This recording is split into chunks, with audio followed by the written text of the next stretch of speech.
포고령 내용 정확히 어떤 건지 윤지영 기자가 한번 설명 좀 해주시죠.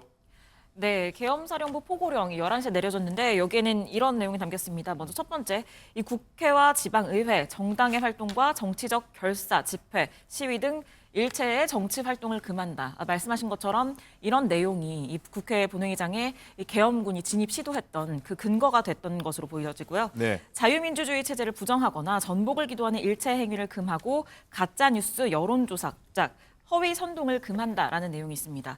또 언론에 대한 내용도 있는데 모든 언론과 출판은 계엄사의 통제를 받는다. 그리고 전공의를 관련 내용들도 있었습니다. 네. 전공의를 비롯해서 파업 중이거나 의료 현장을 이탈한 모든 의료인은 48시간 내에 본업에 복귀해서 충실히 근무하고 위반 시에는 계엄법에 의해 처단한다라는 내용이 있었는데요. 이렇게 총 6가지의 조항으로 이루어져 있는데 이 포고령 위반자에 대해서는 영장 없이 체포 구금 압수수색을 할 수 있고 네. 또 계엄법 제14조에 의해서 처단한다라는 내용이 포함이 됐습니다. 네.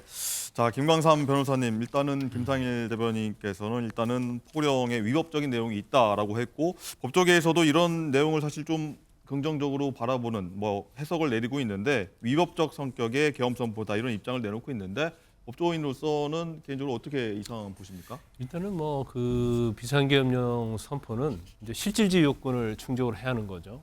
그래서 우리가 수없이 얘기하지만 전시 및 이에 준하는 이제 비상사변, 이에 준하는 이제 국가 비상사태가 과연 지금 상황에 맞느냐 이런 거죠. 근데 사실 그건 맞지 않거든요.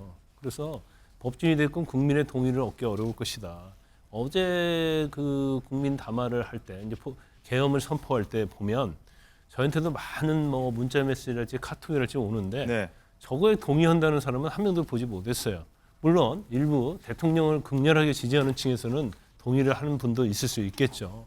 그래서 국가 비상사태를 선언할 수 있는 정도 상황이 아님에도 불구하고 이걸 비상계엄을 선포했다고 한다면 비상계엄의 요건 자체를 이제 위반한 거다 이렇게 볼 수 있어요. 물론 대통령 입장에서는 주관적으로 예산안이 깎이고 탄핵이 계속 민주당에서 밀어붙이고 여러 가지 상황을 보면 이것이 바로 사법부와 행정부를 마비시키는 거기 때문에 일종의 국가 비상사태라는 생각을 할 수도 있겠죠.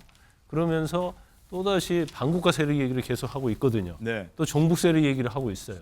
그러면 본인 대통령 자체가 이제 그러한 어떠한 개념이랄지 그러한 생각이 너무 빠져 있지 않나 싶습니다. 그래서 객관적으로 지금 상황을 좀 읽지 못하고 있다 이렇게 볼 수 있고 그다음에 이제 개인적으로는 그런 게 있을 수 있을 거예요. 일단 감사원장에 대한 탄핵이랄지 아니면 검사에 대한 탄핵 그다음에 12월 10일 날 예정돼 있는 김건희 여사에 대한 재의결, 특검법 재의결 이런 것들에 대해서 감정적으로 굉장히 경황돼 있을 가능성이 좀 크다고 봅니다. 하지만 주관적으로 느끼는 국가 비상사태와 객관적으로 볼 수 있는 비상사태는 다른 거거든요.